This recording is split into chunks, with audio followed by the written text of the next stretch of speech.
ನಮಸ್ತೆ ಸ್ನೇಹಿತರೆ, ನಾನು ನಿಮ್ಮ ವಿಜಯ್ ಚಾನಲಿಂದ ವಿಜಯ್ ಮಾತಾಡ್ತಾ ಇದ್ದೀನಿ. ಈಗಾಗಲೇ ನೀವು ಪಾಸ್ಪೋರ್ಟ್ಗೆ ಅಪ್ಲೈ ಮಾಡಿದ್ದು ಮೊದಲ ಸಲ ವೆರಿಫಿಕೇಷನ್ಗೆ ಹೋಗಿದ್ದು, ಆ ವೆರಿಫಿಕೇಷನಲ್ಲಿ ನಿಮ್ಮದಲ್ಲಿ ಯಾವುದಾದ್ರೂ ದಾಖಲೆ ಇಲ್ಲದೀರಾ, ಮೂಲ ದಾಖಲೆ ಇಲ್ಲದೀರಾ ನೀವು ಮತ್ತೆ ಅಲ್ಲಿ ಫೇಲ್ ಆಗಿದ್ದರೆ ಮತ್ತೆ ಪಾಸ್ಪೋರ್ಟ್ ವೆರಿಫಿಕೇಷನ್ಗೆ ಅಪಾಯಿಂಟ್ಮೆಂಟ್ ಡೇಟನ್ನು ಯಾವ ರೀತಿ ನೀವು ಬುಕ್ ಮಾಡ್ಕೊಳ್ಳೋದನ್ನು ಈ ವಿಡಿಯೋದಲ್ಲಿ ಹೇಳ್ತಾ ಹೋಗ್ತೀನಿ ಸ್ನೇಹಿತರೆ. ನಾನೀಗ ಲಾಗಿನ್ ಆಗೋದನ್ನು ಯಾವ ರೀತಿ ಅಂತಲೂ ಹೇಳ್ತಾ ಹೋಗ್ತೀನಿ, ನೋಡ್ತಾ ಇರಿ ಸ್ನೇಹಿತರೆ. ಪಾಸ್ಪೋರ್ಟ್ ವೆರಿಫಿಕೇಷನ್ಗೆ ಅಪಾಯಿಂಟ್ಮೆಂಟ್ ಡೇಟ್ ಬುಕ್ ಮಾಡ್ಕೊಳ್ಳೋದು ಹೇಗೆ ಅಂತ ಹೇಳ್ತಾ ಇದ್ದೀನಿ ಸ್ನೇಹಿತರೆ. ನೀವು ನಿಮ್ಮ ಗೂಗಲಲ್ಲಿ ಹೋಗಿ ಪಾಸ್ಪೋರ್ಟ್ ಸೇವಾ ಕೇಂದ್ರ ಅಂತ ಟೈಪ್ ಮಾಡಿ, ಪಾಸ್ಪೋರ್ಟ್ ಸೇವಾ ಅಂತ ಬರುತ್ತೆ. ಈ ಪಾಸ್ಪೋರ್ಟ್ ಸೇವಾ ಅಂತ ಬಂದಾಗ ಏನು ಮಾಡಬೇಕಪ್ಪ ನೀವು ಅಂದರೆ, ಈ ಒಂದು ಇದಕ್ಕೆ ಈ ರೀತಿ ನಾನು ಹೆಂಗೆ ಲಾಗಿನ್ ಆಗ್ತಾ ಇದ್ನೋ ಅದೇ ರೀತಿ ಲಾಗಿನ್ ಆಗ್ತಾ ಹೋಗಬೇಕು.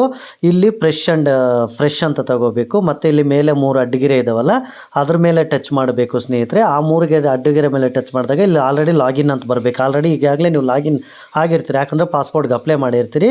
ಇಲ್ಲಿ ನಿಮ್ಮ ಜಿಮೇಲ್ ಹಾಕಬೇಕು, ಯಾಕಂದರೆ ನಾನು ನನ್ನ ಒಂದು ಯೂಸರ್ ಐ ಡಿ ಜಿಮೇಲೇ ಇಟ್ಕೊಂಡಿದ್ದೀನಿ. ಸೊ ಜಿಮೇಲನ್ನೇ ಹಾಕ್ತಾ ಇದ್ದೀನಿ.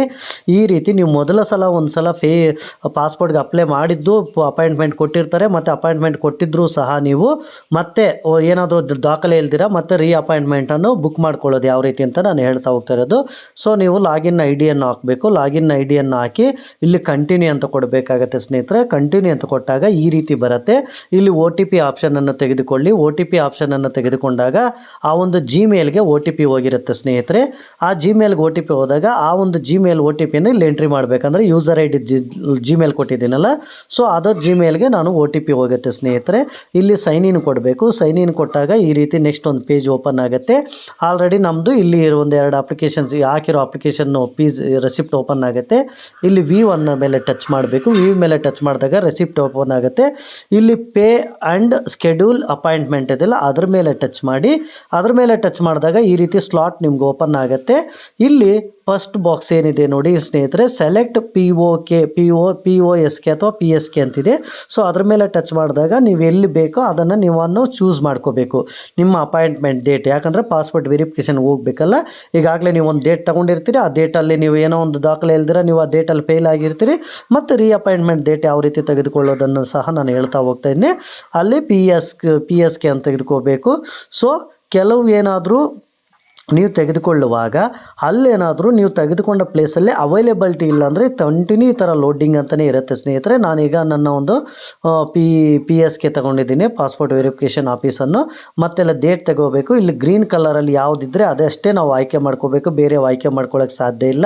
ಸೊ 25, 26, 27 ಇದೆ. ಈ ಡೇಟ್ಗಳಲ್ಲಿ ಯಾವುದಾದರೆ ಅದನ್ನಷ್ಟೇ ನಾವು ಒಂದು ಡೇಟನ್ನು ಆಯ್ಕೆ ಮಾಡ್ಕೋಬೇಕು. ನಾವು ಆಯ್ಕೆ ಮಾಡ್ಕೊಂಡಿರೋ ಸೆಂಟರ್ಗೆ ಒಂದು ಡೇಟನ್ನು ಮಾತ್ರ ನಾವು ಇಲ್ಲಿ ಆಯ್ಕೆ ಮಾಡ್ಕೋಬೇಕಾಗುತ್ತೆ ಸ್ನೇಹಿತರೆ.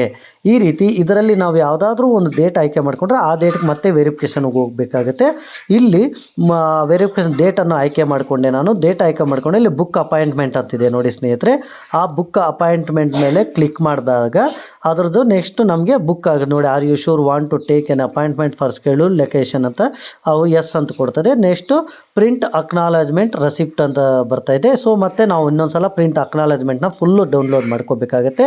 ಸೊ ಅದ್ರ ಮೇಲೆ ಕ್ಲಿಕ್ ಮಾಡಿ ಗೆಟ್ ಅಪಾಯಿಂಟ್ಮೆಂಟ್ SMS ಅಂತಿದೆ ಸ್ನೇಹಿತರೆ. ಆ ಗೆಟ್ ಅಪಾಯಿಂಟ್ಮೆಂಟ್ SMS ಮೇಲೆ ಕ್ಲಿಕ್ ಮಾಡಿದ್ರೆ ನಿಮಗೆ SMS ಸಹ ಬರುತ್ತೆ. ಆ ಡೇಟ್ಗೆ ನೀವು ಬನ್ನಿ ಅಂತ SMS ಸಹ ಬರುತ್ತೆ. ಸೊ ಅದಕ್ಕೆ ಓಕೆ ಕೊಡೋಣ.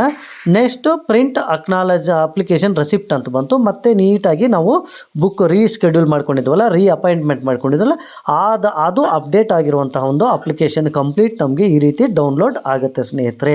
ಈ ಒಂದು ಅಪ್ಲಿಕೇಶನನ್ನು ನೀವು ಆಯ್ಕೆ ಮಾಡ್ಕೊಂಡಿರೋ ಡೇಟ್ಗೆ ಇದು PDF ರೂಪದಲ್ಲಿ ಡೌನ್ಲೋಡ್ ಆಗುತ್ತೆ ನೋಡಿ ಸ್ನೇಹಿತರೆ. ಇಲ್ಲಿ PDF ಆಯಿತು, ಫೈಲ್ ಡೌನ್ಲೋಡೆಡ್ ಅಂತ ಆಯಿತು. ಸೊ PDF ಅಂತ ಓಪನ್ ಮಾಡ್ತಾ ಇದ್ದೀನಿ. ಈಗ ನಾನು ಓಪನ್ ಮಾಡಿದ್ದೆ ನೋಡಿ ಸ್ನೇಹಿತರೆ. ಆ ಒಂದು ರೆಸಿಪ್ಟ್ ನೋಡಿ, ಇದು ಫುಲ್ಲು ಓಪನ್ ಆಗ್ತಾ ಇದೆ ಸ್ನೇಹಿತರೆ. ಇದನ್ನು ನಾವೇನು ಮಾಡಬೇಕು, ಮತ್ತೆ ಪ್ರಿಂಟ್ ತೆಗೆದುಕೊಂಡು ನಾವು ಮತ್ತೆ ನಮ್ಮ ಸಂಬಂಧಿಸಿದ ನಾವು ಸೆಲೆಕ್ಟ್ ಮಾಡ್ಕೊಂಡಂಥ ಒಂದು ಇದಕ್ಕೆ ನಾವು ಕೊಡಬೇಕು. ಈ ರೀತಿ PDF ಆಗಿರ್ತದೆ ನೋಡಿ ಸ್ನೇಹಿತರೆ. PDF ಡೌನ್ಲೋಡ್ ಆಗಿರುತ್ತೆ.